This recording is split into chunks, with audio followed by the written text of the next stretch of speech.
કેન્દ્રીય ગૃહમંત્રી અમિત શાહે પહલગામના બેસરન ખાતે સુરક્ષા પરિસ્થિતિની સમીક્ષા કરી.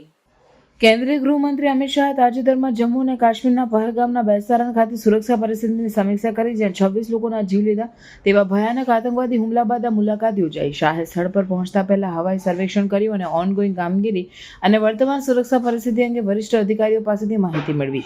આ મુલાકાત સરકારની આતંકવાદ સામે લડવા અને પ્રદેશમાં નાગરિકો અને પ્રવાસીઓની સુરક્ષા સુનિશ્ચિત કરવા માટેની પ્રતિબદ્ધતાને દર્શાવે છે.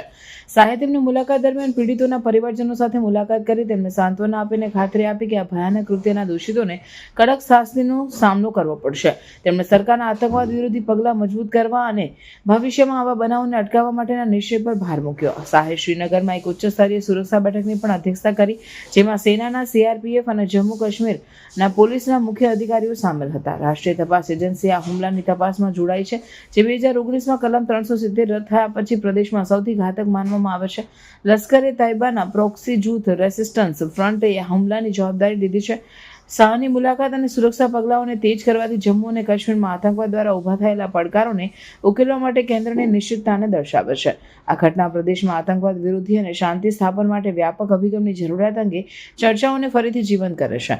શાહના સક્રિય પ્રતિસાદ અને સમુદાય દ્વારા દર્શાવેલી એકતા આતંકવાદ સામે લડવા અને પીડિતોને ન્યાય સુનિશ્ચિત કરવા માટેના સામૂહિક નિશ્ચયને દર્શાવે છે.